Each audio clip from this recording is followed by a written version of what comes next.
Dieu. Amen. Bonsoir à tous. C'est une joie pour moi ce soir d'être avec vous. Un honneur d'être avec mes frères. Et un privilège d'être là où il est le Seigneur. Parce que ce soir il est présent.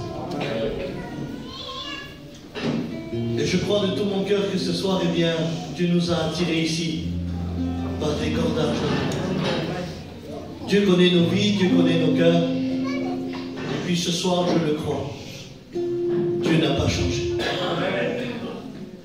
On peut parler de lui librement.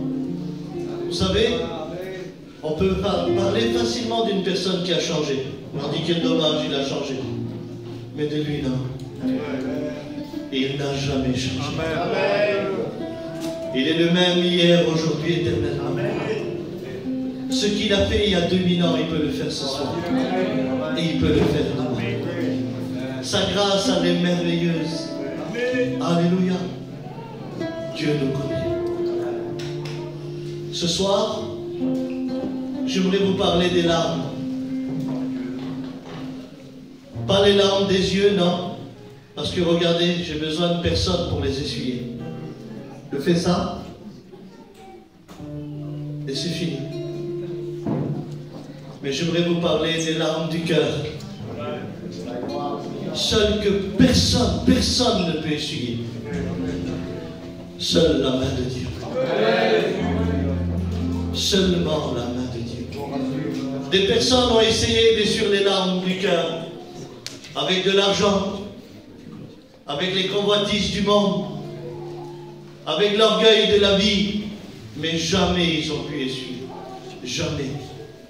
Il faut une main qui a été crucifiée, où le sang a été versé. Cette main puissante, alléluia, qui a relevé tant de personnes, elle peut essuyer notre âme. Amen. Alors j'aimerais avec vous lire un verset dans la parole de Dieu, dans Exode 3, verset 7. Écoutez ce qu'il est dit. L'Éternel dit, j'ai vu la souffrance de mon peuple. Dieu voit. J'ai entendu leurs cris que leur font pousser ses oppresseurs. Dieu entend. Car je connais ses douleurs. Dieu nous connaît. Et je suis descendu pour délivrer de la main des Égyptiens. Et je suis descendu pour délivrer de la main des Égyptiens. Amen. Amen. J'aimerais que le garçon Abacha prie le Seigneur. Amen. Amen. Nous voulons te louer, Seigneur. Alléluia. Est-ce qu'on peut dire Amen? Amen. Dieu nous voit, Dieu nous entend et Dieu nous connaît. Mais bien plus, il est descendu pour délivrer. Et j'aimerais vous dire que dans la vie, bien des gens nous voient, bien des gens nous entendent, bien des gens nous connaissent, mais ne peut pas nous délivrer, ne peut rien faire pour nous. Mais lui, il nous entend, il nous voit, il nous connaît, et il vient pour nous délivrer. Il vient comme au temps d'Égypte, ce peuple qui était resté 430 ans en esclavage. 430 ans en esclavage. Imaginez-vous, lorsqu'une mère, elle se levait, la souffrance de savoir qu'aujourd'hui, elle ne peut pas tenir ses enfants dans ses bras parce qu'elle doit travailler. La souffrance du père de ne pas manger à midi avec ses enfants parce qu'il était frappé et forcé de travailler. Imaginez-vous le papou qui n'avait pas le privilège de voir ses petits-enfants parce qu'il était forcé à travailler. Et la grand-mère qui était là avec un cœur qui était rempli d'amour pour sa maison, elle ne pouvait pas s'approcher parce qu'elle devait travailler. Mais la Bible dit qu'un jour, ils vont crier à Dieu. Et quand ils vont crier à Dieu, Dieu va entendre leur cri. Dieu va entendre parce que Dieu les voyait et Dieu les connaissait. Dieu pouvait intervenir même avant, mais il fallait que le peuple crie. Si tu saurais combien de fois Dieu voulait intervenir dans ton foyer, dans ta maison, mais il attend le cri du malheureux. Parce qu'il est dit, quand un malheureux crie, l'Éternel l'entend et le délivre de toutes ses détresses. Et aujourd'hui, le monde n'a pas changé. Il y a cette même peine, cette même souffrance dans les cœurs. Une mère qui se lève le matin et qui doit dire à ses enfants, papa va revenir, alors que papa va jamais revenir.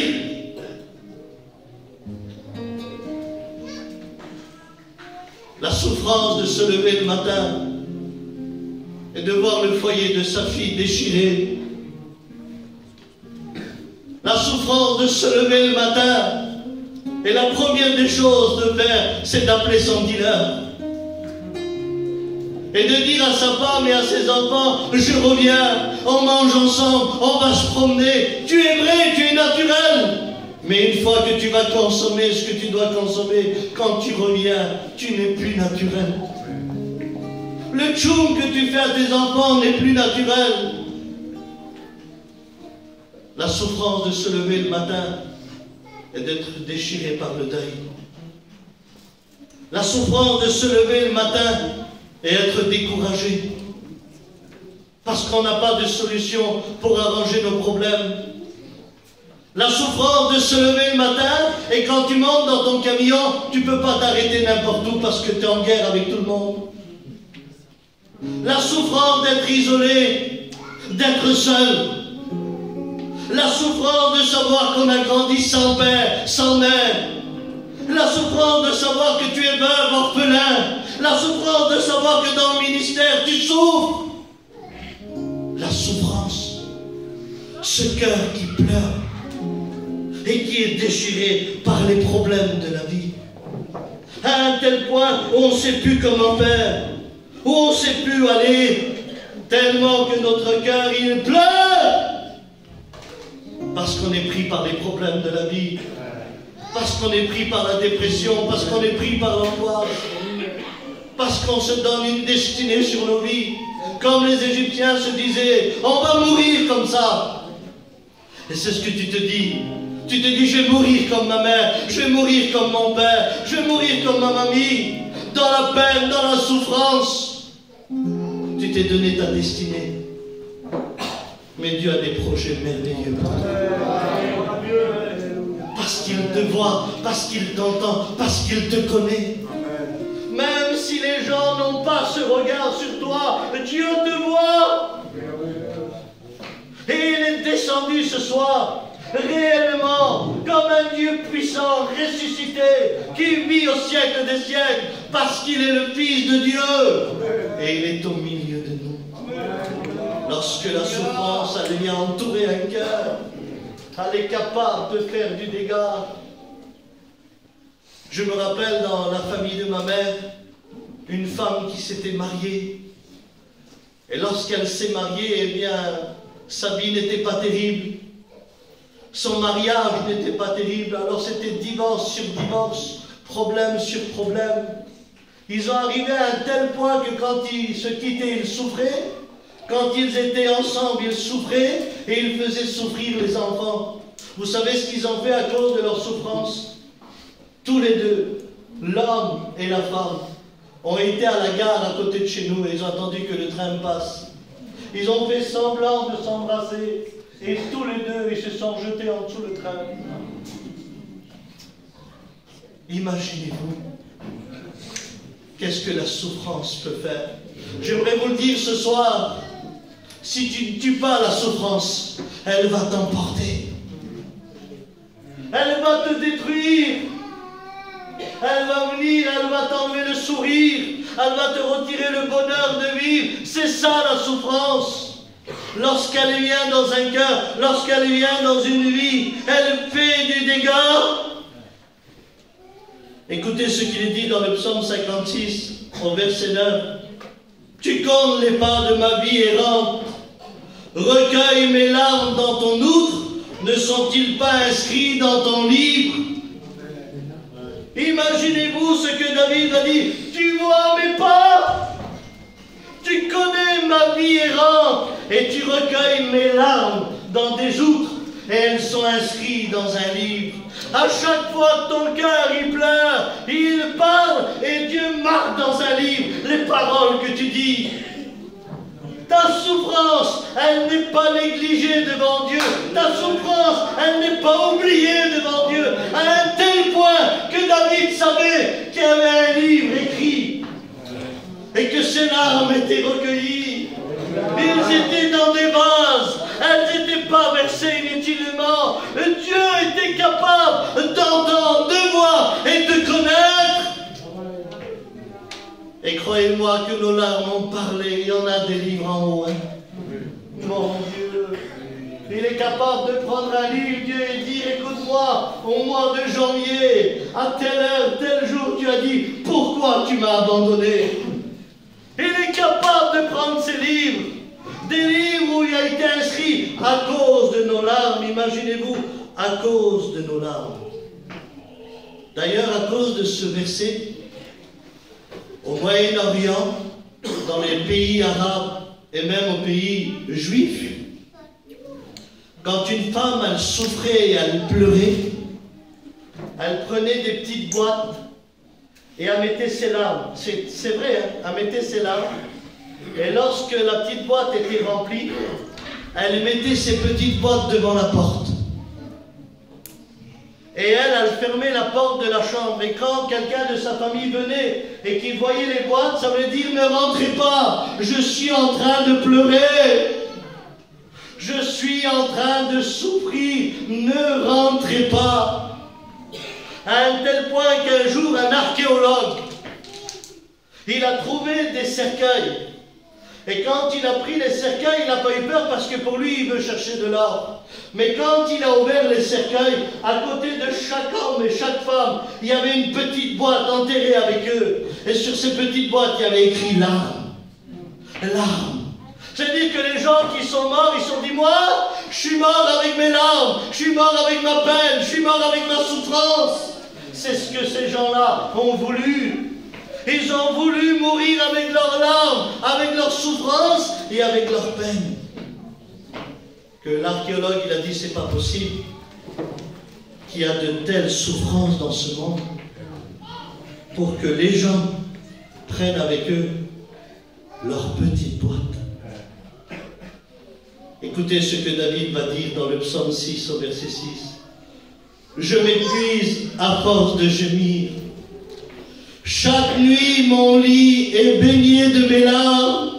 Mon lit est arrosé de mes pleurs. J'ai le visage usé par le chagrin. Et là, il précise la nuit. Vous savez pourquoi? Parce que David, la journée, tout allait bien. Il disait bonjour à tout le monde, il mangeait avec sa famille, il souriait avec ses cousins, il parlait avec ses tantes, mais arrivé le soir, tellement qu'il pleurait, son lit était rempli de larmes. Et c'est ce que tu vis, tu souris pour tout le monde, tu parles avec tout le monde, mais arrivé le soir, tu pleures. Tu pleures parce que tu attends que la nuit tombe pour que personne te voie. Tu pleures la nuit comme un enfant parce que tu ne sais plus où t'en es et tu ne sais plus comment faire. À un tel point où tu te dis, mais comment je vais faire dans ma vie? Comment je vais faire? Je garde cette souffrance dans mon cœur. Un jour, j'ai lu un livre sur la souffrance. Et c'est une femme qui était dans le deuil qui parlait. Elle a dit, j'ai perdu mon mari et je pleurais. J'ai perdu mon fils et je pleurais. Il disait, aujourd'hui, je ne sais plus qui pleurait. Elle se levait le matin, elle disait, je vais pleurer qui? Mon mari ou mon fils? Et tellement que la douleur était grande qu'elle ne savait plus qui pleurait. Et t'en es arrivé là aussi.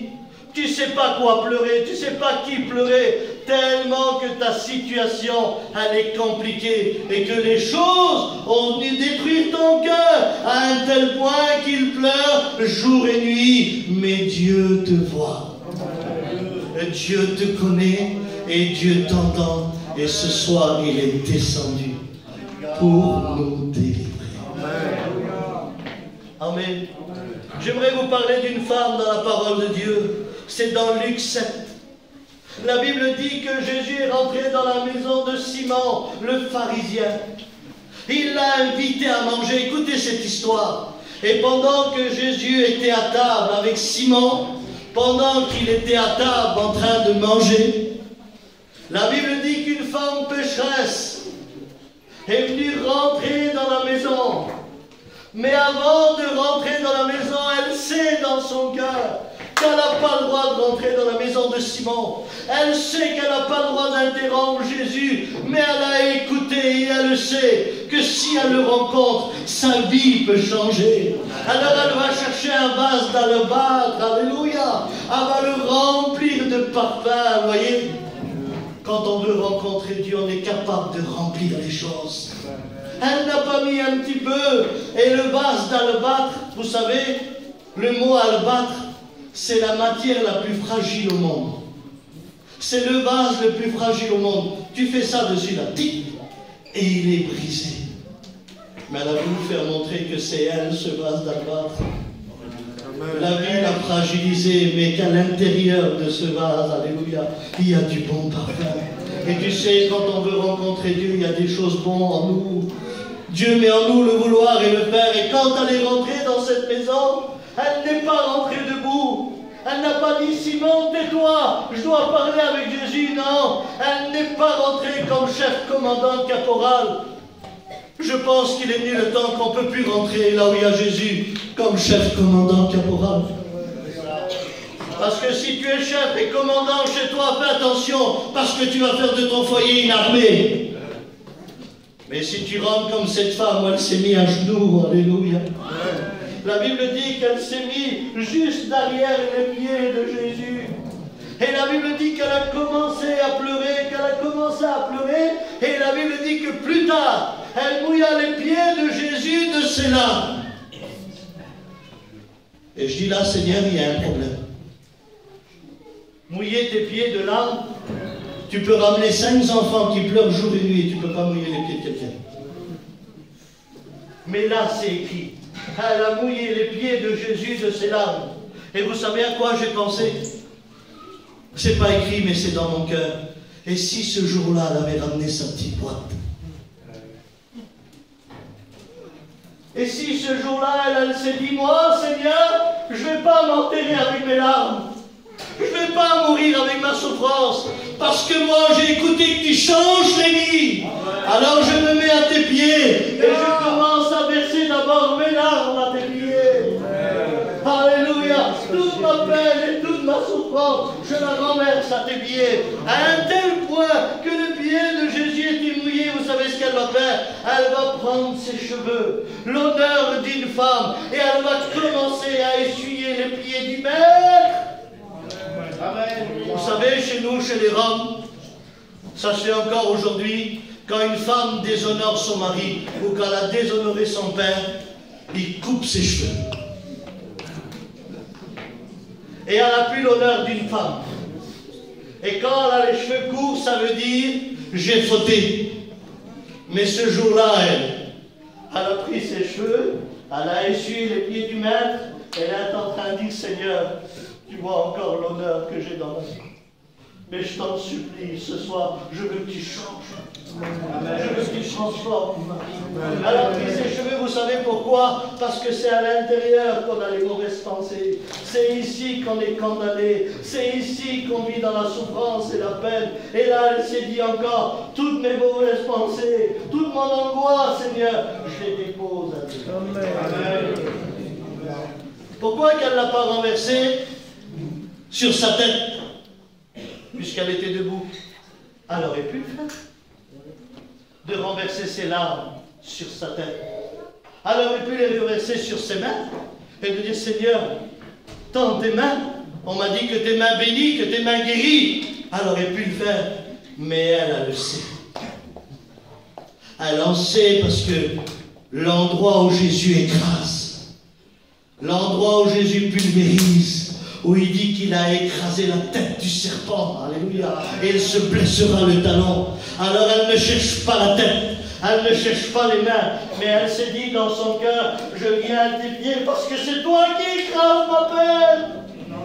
C'est toi qui écrases ma souffrance. Seigneur, je t'en supplie, écrase tout ce qui ne va pas dans ma vie. Elle reconnaît l'autorité du Maître que par ses pieds. Arrêtons de chercher la tête de Jésus. Parle-moi, bénis-moi, prophétise-moi, dis-moi que tout ira bien, dis-moi que tu es avec moi, dis-moi que je vais réussir.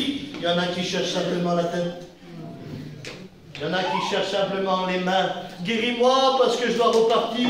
Bénis-moi parce que je dois tenir ferme. J'ai plein de projets. Et si on venait au pied du Maître? Et si on venait à ses pieds? Ah, parce qu'aujourd'hui on est moderne. Vous savez ce qu'on a fait, nous les gitans? On a pris la petite boîte et on l'a mis dans nos cœurs. Et on l'a caché à l'intérieur de nous. Et jour et nuit, ton cœur pleure. Et puis il fait rentrer les larmes, les larmes. Mais toi, aujourd'hui, c'est plus une petite boîte que t'as. C'est un corps de pirate. T'as élargi la boîte. Et tu t'es dit, je vais vieillir en souffrant. Ma jeunesse, je suis déjà, Seigneur, angoissé, pensée suicidaire. Seigneur, je vais mourir. Regarde, je ne me baptise pas, je ne me convertis pas. J'ai décidé de souffrir. Et si on faisait comme cette femme? Et si on viendrait au pied du Maître? Et si on viendrait renverser notre petite boîte? Si on viendrait ramener tous nos larmes, tous nos peines, toutes nos souffrances? Et si nous aussi, alléluia. Écoutez, pendant qu'elle a nettoyé les pieds du Maître, elle a commencé à renverser le parfum sur ses pieds. L'honneur, le respect, la louange, l'adoration. Et Simon qui est là dans la maison, il dit, si Jésus serait un prophète, il aurait su qui est en train de le toucher. Parce que chez les Juifs, quand on était soit une femme de mauvaise vie, soit une femme impure, on ne pouvait pas toucher un saint. On ne pouvait pas toucher un homme saint. Et Simon, il savait que dans sa maison, il y avait le saint. Et il disait, s'il est prophète, comment qu'il laisse cette femme le toucher? Et là, Jésus se retourne. Écoutez-moi bien. Dieu est capable de défendre des pécheurs qui sont en train de se repentir. Il est en train de défendre des personnes qui veulent construire leur vie. Il dit, Simon, je te pose une question. Il dit, un jour, il y avait deux hommes qui devaient de l'argent à un homme. Un, il devait 500 et l'autre, il devait 50. Mais cet homme-là, il a effacé la dette des deux. Il dit, lequel il a aimé le plus? Et Simon répond, ben celui qui lui devait 500. Il dit, tu as bien répondu. Il dit, écoute-moi Simon, je suis rentré chez toi, tu ne m'as pas donné de l'eau pour laver mes pieds. Elle les a lavés de ses larmes. Il dit, Simon, tu ne m'as pas versé du parfum sur ma tête quand je suis rentré chez toi. Elle a déversé son parfum sur mes pieds. Et elle a essuyé mes pieds avec ses cheveux. Simon, à qui on a pardonné peu de péchés, manifeste peu d'amour. Mais à qui on a pardonné beaucoup de péchés, manifeste beaucoup d'amour. Simon, dans ta maison, cette femme, je lui pardonne ses péchés. Mais là, je dis, Seigneur, non, c'est pas possible que tu pardonnes des péchés quand on reste muet.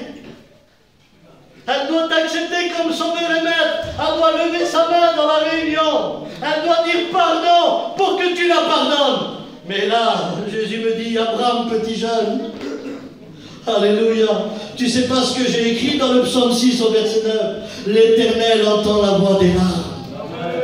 Ça veut dire, Abraham, si elle n'a pas parlé, ses larmes ont parlé pour elle. Et elle était en train de me demander pardon. Et elle dit, femme, tes péchés sont pardonnés. Va, car tu es sauvé. Alléluia. Amen. Pendant qu'elle était à genoux, alléluia, Jésus était en train de la pardonner. Amen. Parce qu'elle allait ramener cette boîte. Amen. Amen. Amen. Il y en a qui ramènent leur cerveau à Dieu. Comment je vais faire? Et elle, et lui, je vais faire comme ça. Non.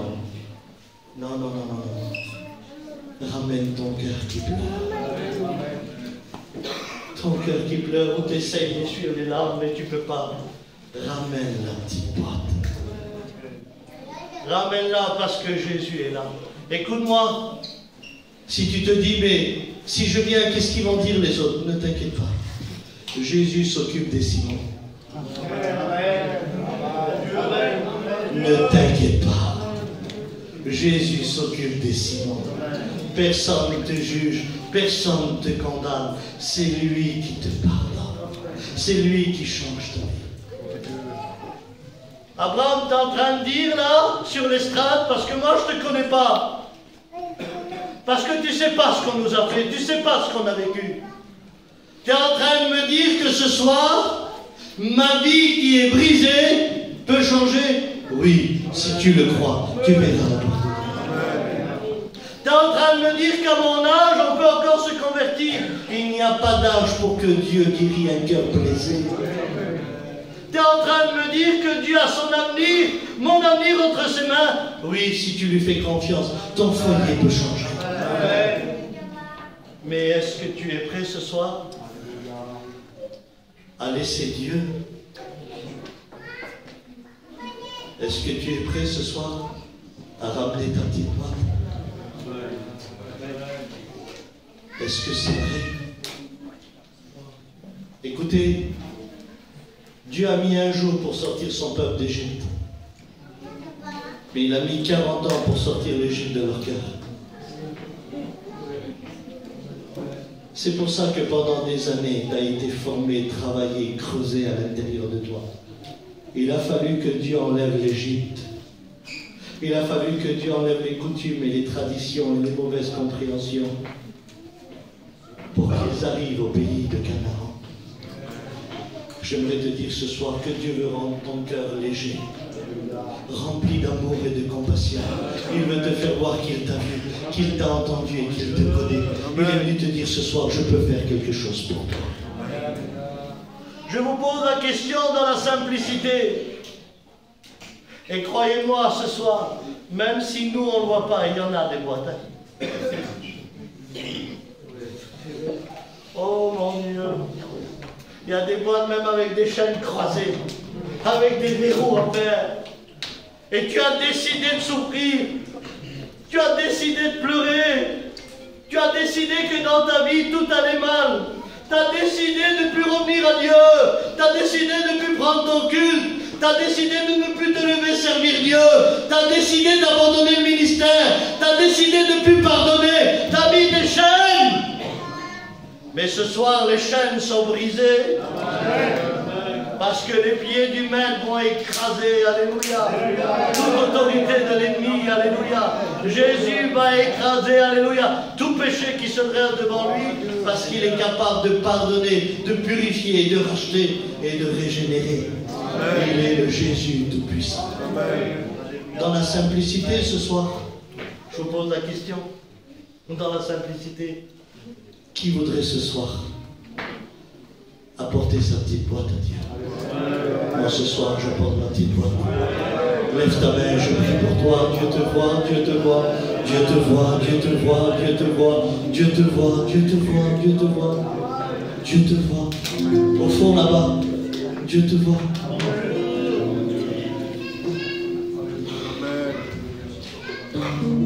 Pardon, hein? Vous ne vous fâchez pas contre moi. Il y en a qui ont décoré leur boîte et veulent dire à Dieu, tout va bien chez moi. Tu pleures et Dieu t'a vu.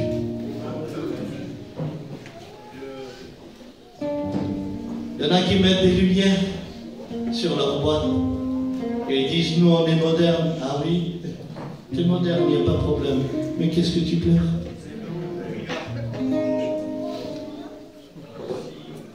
Arrête de décorer ta boîte.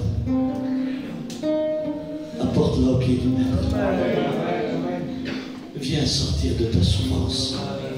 J'aimerais que les personnes qui ont levé leurs mains, on se met debout un instant. Levez-les.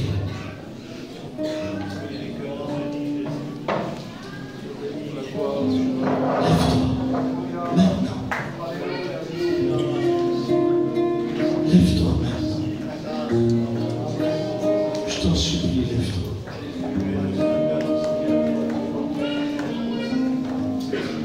Ne baisse pas la tête. Rentre à l'intérieur. Viens apporter ta pardon.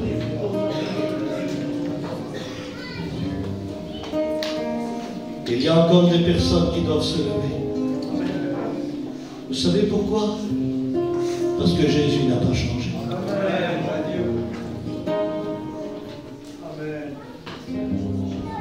Mon visage est usé par le chagrin. Quand tu te lèves le matin, la première chose que tu fais, c'est de voir ton visage. J'aimerais que les personnes qui sont debout, pendant que Bacha chante un cantique, j'aimerais que vous veniez devant. Mais il y a encore des personnes qui doivent venir. Venez, ceux qui sont debout, venez. Venez devant.